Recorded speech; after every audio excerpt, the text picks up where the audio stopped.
Esto es DW Noticias desde Berlín. Un nuevo día de hostilidades entre Israel y Hamás recrudece la guerra tras el colapso del cese del fuego en la Franja de Gaza y el bloqueo en los diálogos para negociar otro. El ejército israelí bombardeó cientos de objetivos en el sur del territorio palestino, mientras la organización militante islamista Hamás lanzó más cohetes dirigidos hacia Israel. Estos son nuestros titulares. Crece la consternación internacional mientras Israel parece intensificar su ofensiva en el sur de la franja. Las esperanzas de que se reanude la tregua con Hamás se desvanecen tras la orden de Israel de retirar a su equipo de las negociaciones en Qatar. Y además, en su intervención en la cumbre de la ONU sobre cambio climático, el canciller de Alemania, Olaf Scholz, presenta su Club del Clima Internacional con el fin de sumar a la industria a los esfuerzos de descarbonización. Francia y Estados Unidos, por su parte, llaman a incrementar la producción de energía nuclear. Tendremos detalles desde Dubái.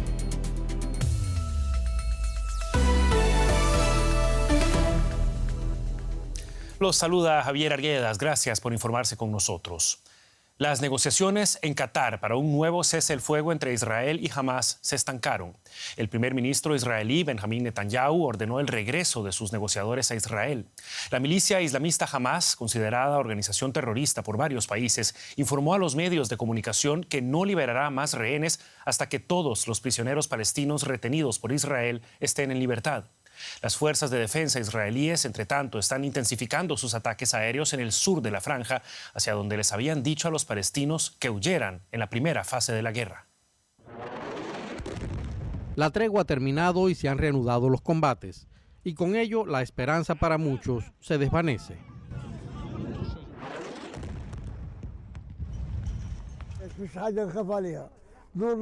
No nos queda nada por lo que temer. Hemos perdido nuestras casas, nuestras propiedades, nuestro dinero. Nuestros hijos son mártires, algunos han muerto, otros están inválidos en el hospital. ¿Qué más nos queda por llorar? Dicen que nos darán ayuda, pero ¿dónde está? 2 meses de guerra han acabado con familias palestinas enteras. Muchas personas han sido desplazadas varias veces, como las que se encuentran en este campamento improvisado cerca de un hospital en Han Yunis. Dicen que no hay lugar seguro, con las bombas israelíes cayendo en todas partes. Así que muchos desoyen los llamados de Israel a desplazarse más al sur y permanecen aquí. En los primeros bombardeos nos dijeron que huyéramos al sur, porque era seguro. Ahora nos dicen que vayamos más al sur.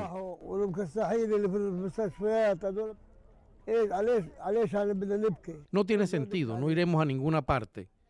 Nos quedaremos aquí, que hagan lo que quieran. Israel dice haber alcanzado 400 objetivos de Hamás en 24 horas, incluyendo lo que dicen era un centro de mando y un complejo militar. Pero niegan que no haya lugares seguros de evacuación en Gaza. En esas áreas específicas donde sabemos que va a haber combates intensos, hemos pedido a la gente que se traslade y hemos informado de esas áreas a la comunidad internacional, a la ONU y a otras organizaciones humanitarias, porque pedimos que en esas zonas temporales más seguras se haga el máximo esfuerzo para suministrar alimentos, refugio, medicinas, hospitales de campaña, etcétera, a las personas que se han trasladado allí. Naciones Unidas advierte de una situación humanitaria catastrófica en Gaza si no hay un cese del fuego. Los hospitales vuelven a tener dificultades. Menos de la mitad funcionan siquiera parcialmente. Pero de momento no hay señal de que se reanude la tregua después de que Israel haya retirado a su mediador de las negociaciones de Qatar. Conectamos en Jerusalén con la enviada especial de DW Noticias, Jenny Pérez. Buenas noches. El gobierno de Israel ordenó la retirada de su misión de negociadores de Qatar. ¿Qué sigue ahora?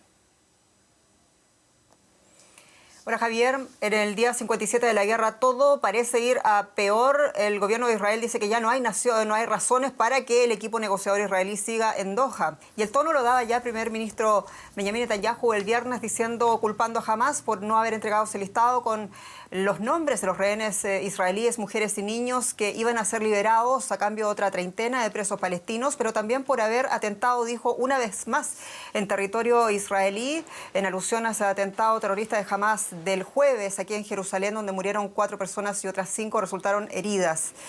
Naturalmente, la ausencia de negociaciones es una muy mala noticia para los gazatíes, que están viendo de nuevo los bombardeos de Israel en la parte sur, hacinado. 2,2 millones de personas se encuentran hasta ahora. El alerta de los organismos internacionales, pero también los familiares de los rehenes, más de 130 aún en poder de Hamas, que meten presión también al gobierno de Netanyahu. Este día veíamos en Tel Aviv un acto de protesta de parte de los representantes de los padres diciendo, por favor, primer ministro y también al gabinete de guerra, reúnanse con nosotros de forma urgente. ¿Y qué puede o qué quiere hacer Estados Unidos en este punto?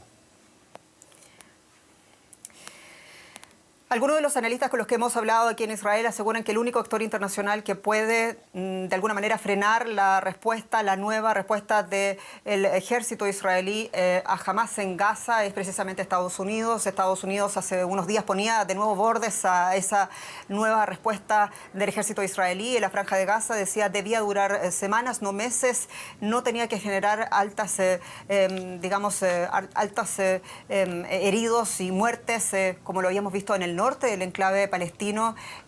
También hay que decir que Joe Biden está en periodo electoral en los Estados Unidos. Naturalmente no puede o no quiere poner en peligro ese voto más progresista, más joven del país, arriesgando con eso naturalmente un apoyo incondicional a Benjamin Netanyahu. Pero a juzgar por las implicaciones regionales que podría tener este conflicto de manera inminente en países como el Líbano, Siria, Irak o Irán, el apoyo de los Estados Unidos y también los portaaviones de los Estados Unidos van a seguir en el Mar Rojo. Eso se da por descontado. Se ha oficializado un reporte sobre los crímenes de Hamas contra mujeres el día de la masacre del 7 de octubre. ¿Qué detalles se conocen sobre este reporte que ha generado condena internacional? Condena internacional ahora, los reportes, los testimonios los veníamos conociendo hace varios días. La prensa israelí desde el primer día empezaba a liberar testimonios de decenas de mujeres que hablaban de las agresiones sexuales, las violaciones, las humillaciones, las mutilaciones por parte de milicianos de Hamas aquel día de la masacre del 7 de octubre. Todos testimonios y pruebas que contienen un dossier que está también en poder de algunas autoridades europeas y que hoy ha merecido la atención del organismo, la ONU Mujeres, una condena que ha sido valiosa para las víctimas, pero que recuerdan también llega recién en el día 57 de la guerra. Y por eso también activistas israelíes y estadounidenses han anunciado un acto de protesta para el próximo lunes frente a la sede de Naciones Unidas en Nueva York para denunciar una resolución que se aseguran queda corta, una declaración insatisfactoria, tardía y también dice que es abiertamente discriminatoria contra las mujeres israelíes. Jenny Pérez en Jerusalén, muchas gracias. A ti. Y dejamos atrás por el momento el conflicto en Oriente Medio para enfocarnos en la cumbre del clima, la COP28, conferencia de la ONU sobre cambio climático que tiene lugar en Dubái, donde tras décadas de esfuerzos por limitar la energía atómica, parece plantearse un giro de 180 grados con respecto a la fusión nuclear. El enviado especial estadounidense John Kerry y el presidente francés Emmanuel Macron se pronunciaron a favor de la energía atómica debido a que no genera emisiones. Francia y Estados Unidos son dos de los más de 20 países que abogan por triplicar la capacidad de generación nuclear de aquí al año 2050. Asimismo, en la COP28 se puso en marcha el Club del Clima, una iniciativa alentada por el canciller alemán Olaf Scholz que reúne a naciones con políticas climáticas más ambiciosas. Antes de este programa hablé con nuestra enviada especial Carol Guerrero en Dubái y le pregunté por la postura de Olaf Scholz, que defiende la eliminación de los combustibles fósiles y qué tan congruente es con un país como Alemania. Pues mira, Javier, a juzgar por lo que hemos escuchado aquí en Dubái por parte de activistas, de organizaciones ambientalistas, pues la verdad es que ellos han actuado con mucha decepción ante estas palabras del canciller federal Olaf Scholz. El tema, Javier, es que a raíz de la crisis energética generada por la guerra en Ucrania, pues Alemania tomó decisiones que van en contravía de los objetivos trazados por el país en materia climática. Por ejemplo, se reactivaron 3 plantas de carbón en Alemania y también el gobierno federal que encabeza el canciller Olaf Scholz pues decidió construir 4 nuevas terminales de gas natural licuado en el Mar del Norte y en el Mar Báltico.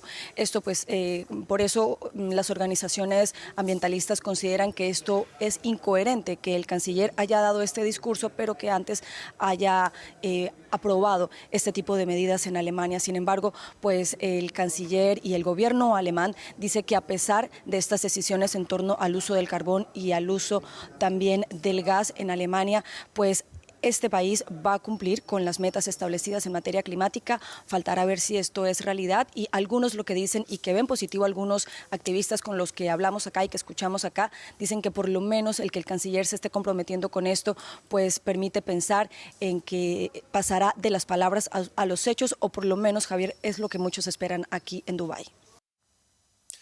Y es tiempo de hacer un repaso de otras noticias que estamos siguiendo para ustedes a esta hora. En Bolivia se quemaron más de 3,3 millones de hectáreas en los 160 incendios forestales registrados este año. La zona más afectada fue la región amazónica de Beni, con casi 2 millones de hectáreas arrasadas por el fuego. En noviembre fue necesario pedir ayuda internacional para combatir las llamas. El fuego ha reavivado la polémica sobre el chaqueo, la quema controlada de pastizales que se practica en las zonas agrícolas. Un terremoto de 7,4 grados en la escala de Richter sacudió Filipinas, seguido de una fuerte réplica. Las autoridades del archipiélago exhortaron a la población de zonas costeras a desplazarse hacia el interior.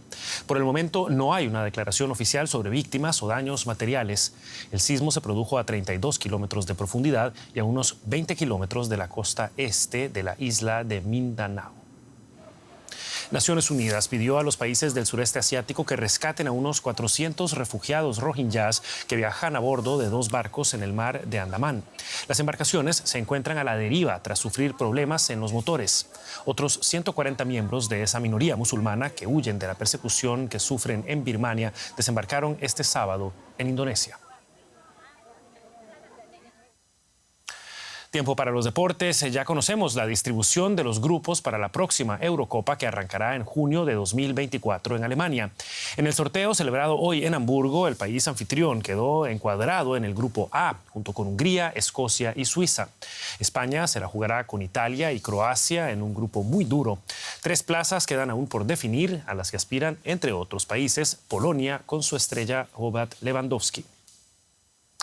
Y la selección sub-17 de fútbol masculino de Alemania ganó por primera vez en su historia la Copa del Mundo ante Francia, en Indonesia. Alemania, con un jugador menos desde el minuto 69, se impuso en una emocionante tanda de penales, luego de haber empatado 2-2 en tiempo reglamentario. El gran héroe alemán fue su arquero, Konstantin Heide, que volvió a atajar 2 penales decisivos, como lo hizo ya contra Argentina en la semifinal. Y antes de irnos, aquí en Alemania, una fuerte nevada obligó a cancelar cientos de vuelos en la ciudad de Múnich, en el sur del país. La actividad del aeropuerto de la ciudad no se reanudará sino hasta el domingo. Los trenes de larga distancia también se han visto afectados por las condiciones meteorológicas extremas. Para algunos, la fuerte nevada de Múnich es motivo de alegría. Para otros que quedaron varados en el aeropuerto luego de que sus vuelos fueran cancelados, supone más bien un auténtico quebradero de cabeza. Por la mañana dijeron que los vuelos a partir de las 12 sí saldrían, pero ya al aparcamiento solo pudimos acceder con palas y a la terminal en taxi porque nadie nos avisó de que no había buses. Ahora ya no sabemos qué hacer. No hay más remedio que esperar. Es un poco molesto, pero es lo que hay. Historias que se repiten también en la estación central de Múnich. Miles de viajeros quedaron varados o tuvieron que recurrir a servicios alternativos en el mejor de los casos. También el partido de fútbol del Bayern de Múnich contra el Unión Berlín fue cancelado. Los alrededores de Múnich se han visto afectados por la nevada y en las vecinas Austria, Suiza y República Checa se han producido cortes de tráfico. Decenas de camiones quedaron varados en las autopistas.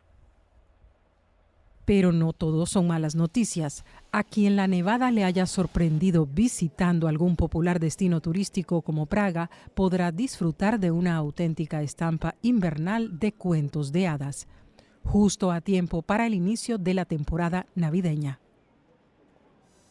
Siempre hay que ver el lado positivo. Con esto llegamos al final de esta edición de DW Noticias. Gracias por habernos acompañado. Nos vemos en una próxima edición o cuando ustedes gusten en dw.com o en nuestras redes sociales como DW Español. Soy Javier Arguedas junto a todo el equipo aquí en Berlín. Hasta la próxima y que la pasen bien.